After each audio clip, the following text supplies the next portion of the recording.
But it is time for a look at entertainment now, and there have been some wonderful movies released over the last couple of weeks. And of course, we've seen this morning the death of a 70s icon. Joining me at the desk is the movie analyst himself, Shane Bassett. How are you, Shane? Hello, Tim. Great to be here, mate. Oh, great to have you on the program, mate. Let's start with this George Clooney movie, The Boys in the Boat. It's caught my eye. Well, it's inspirational. It's a little cliched, you know, it reminded me a little bit of Cool Runnings.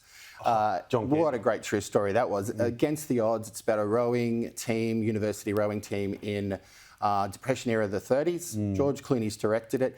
Impeccable acting from Australian Joel Edgerton as the coach. And they go to the Berlin Olympics. It's amazing. Yeah, that's intriguing as well. Of course, we know so many other stories of other athletes at the Berlin Games of 1936. But is this something that you'd put as a must-watch?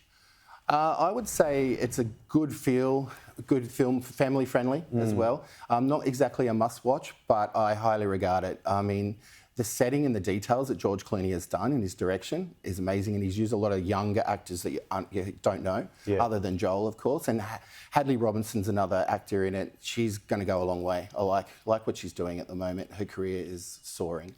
We were talking off air before, and we may not agree on this next one, but I actually really enjoyed Wonka. I was a big fan of the first one with Gene Wilder. I'm glad to hear that. What did you think of the new one? I'm a big fan of the first one too. Gene Wilder is amazing, but then Johnny Depp did a version which I don't regard at all. Timothy Chalamet in the new one is channeling Gene Wilder, and it's a prequel, so it's before he had the chocolate factory. It's before he meets the Oompa Loompas, which there is one played by none other than Hugh Grant, who is hysterical. I liked it, but I'm on the fence, Tim. I didn't love it, and it's a musical too. I know. A lot of people don't realise it was a musical until you're in there for about 5 minutes, and then you know. I loved lines like "We are the music makers" and "We are the dreamers of dreams." They were all Gene Wilder lines, but I tell you what, a lot of references. He's phenomenal, this bloke. Timothy Chalamet reminds me of what Leonardo DiCaprio was doing at the same age.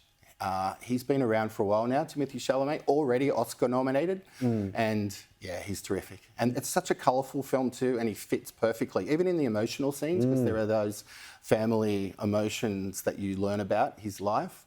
It all works. Absolutely. Yeah. Now, awards season is, we're knocking on the door. Golden Globes, your predictions?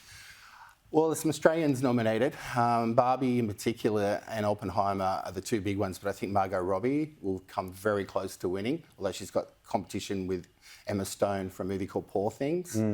Tony McNamara has written Poor Things. I think he'll win for that. It's a tricky one. I think Sarah Snook is going to win. She hasn't won yet for the television show Succession, and Elizabeth Debicki plays Princess Di in The Crown. So I'm going for the Aussies, but they've got very strong competition against them. Oppenheimer, I think, will clean up. Do you love awards season? It's my favourite time of year. I'm very excited, can't you tell? Yeah, I can feel it. It's the BAFTAs, Golden Globes, and it all leads up to the Oscars, which is like my grand final. Yeah, I love the Oscars. All right, now, for people of my era who love the 70s, I just want to play a little bit of a grab here. Let's play this bit of this song. Don't give up on us, baby. We're still worth one more try. I know we put a last one by. Well, there he was, David Soul, and the reason why we played it, of course, he's passed away this morning. The English-American actor, singer, just such a talented performer, and of course, Starsky and Hutch will ring a bell. Starsky and Hutch was one of those iconic television shows from the 70s, like Miami Vice did in the 80s. It changed. And it was, you know, I thought Paul Michael Glaser and David Soul were just amazing in it, but it was very sad news. He also starred with Clint Eastwood in one of the prominent Dirty Harry movies. And then we just heard his song. He did a lot of musical talent as well. Very sad when anyone dies in Hollywood, but someone as authentic and well-known as him. Yeah, it's a shame. But go back into David Soul's career and you'll find some pretty good movies. Yeah, amazing. And these are some scenes from Starsky and Hutch. That and a number of other programs was very much the soundtrack. Look at those fashions. Yeah, absolutely. Not many buttons used in the 1970s. Shane, great to chat. We'll do it again next week. Thanks, Tim. Have a great day, mate. Yeah, you too, buddy.